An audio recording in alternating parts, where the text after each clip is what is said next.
Tonight, we want to talk about sales. Remember, it doesn't matter what you are doing.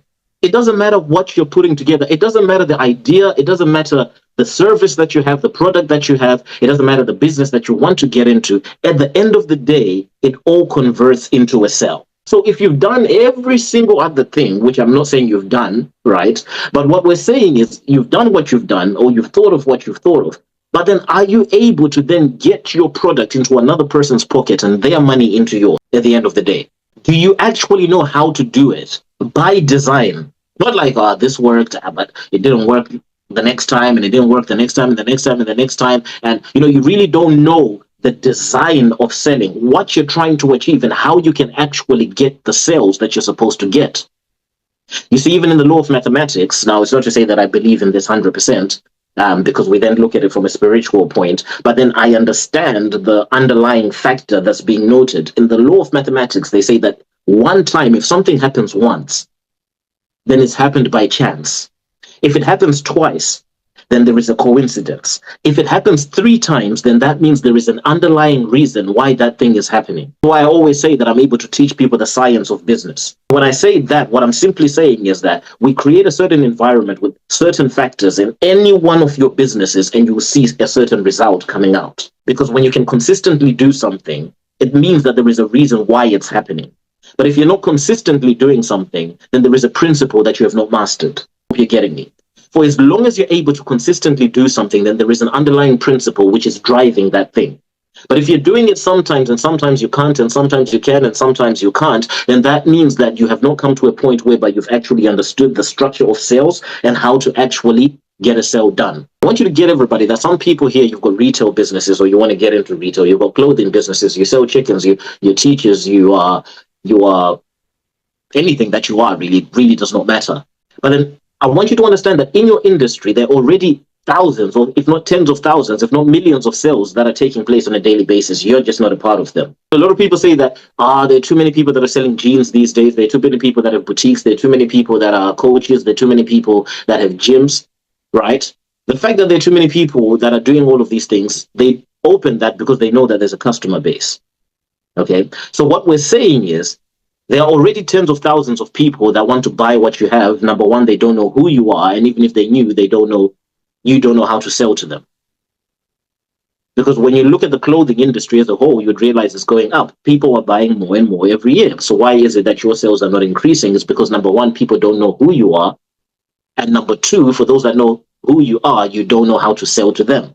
Remember the goal, and by what I've taught you already, every single person out of this class at a bare minimum should be able to make $1,000 a month, not from salary. So for example, all you need to do is to sell to 20 people if your product is $50. If your product is $20, all you need to do is to sell to 20 people rather, if your product is $50. And then vice versa, if your product is $50, is $20, all you need to do is to sell to 50 people the whole month. All right? The whole month. That is all you need to do. So it's not really rocket science. I'm not saying that the goal is 1,000. I'm saying foundationally, there is no reason anywhere, anytime, anywhere in this world that someone should not be able to make $1,000 a month, because the fundamentals that you have to put in place, they are too easy. So now we've got agreement here. We've got Abigail here. We've got people that are selling what they are selling, what it is that they're selling.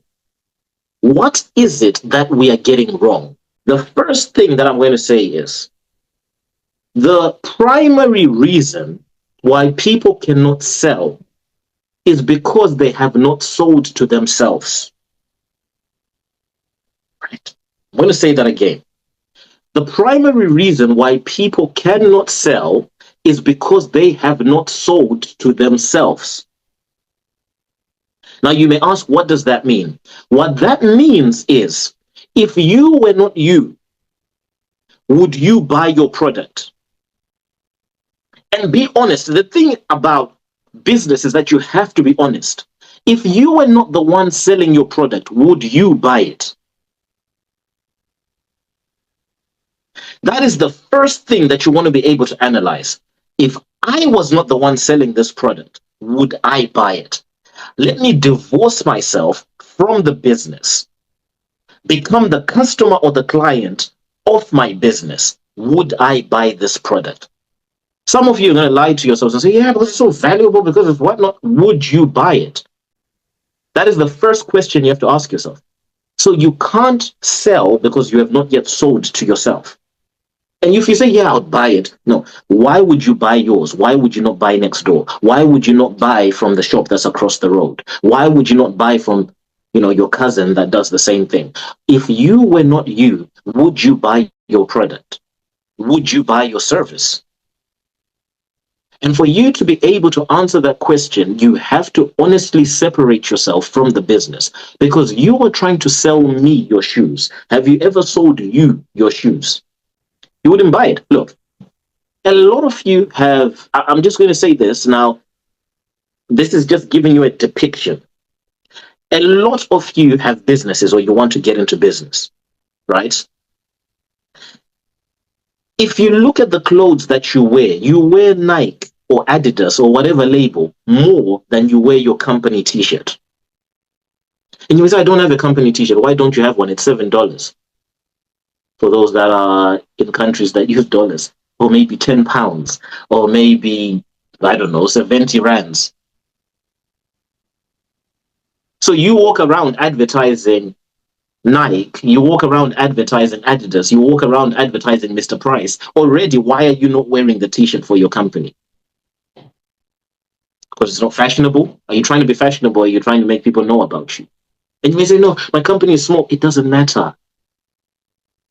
So that's not where I'm saying you're failing in sales. I'm just giving you an example, just to say that you're not as in love with your own company as you should be, but you want other people to love it.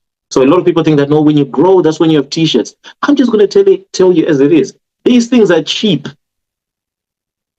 But that little cheap thing makes you already seem as if you're a big company. You may have one pair of socks in your company. That's all your stock, right? But the moment you just wear a t-shirt that just has your company name or your logo, already you've portrayed yourself as somebody that has a company that is much bigger.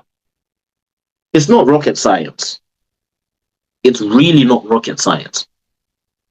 So there are things that you wait for because someone with a big company made it seem as if you guys cannot do it. And you think that, no, when we get to the stage, we'll have this branding, it doesn't take any special talent, honestly. Why are you wearing other brands all week when you can wear your t-shirt, your company t-shirt? On Saturday, why are you not wearing your company t-shirt? And believe me, it's actually cheaper, even printed. It's actually cheaper than the clothes that you're buying. And the problem with the clothes that you're buying, people say that, you're wearing the same clothes every single day. They notice it. But when you're wearing your company t-shirt, that's my work uniform, right? So you actually have less pressure. Because if you wear the same dress, I'm going to start to notice it like, Alice, you've been wearing the same dress every week. But if you wear your company t-shirt and a blue jean or a blue skirt or whatever, who's going to ask you? She's wearing her company. Why? Because company clothes don't change. So already you're even saving more money. It's not really what I'm teaching tonight, but I'm just giving you the little things.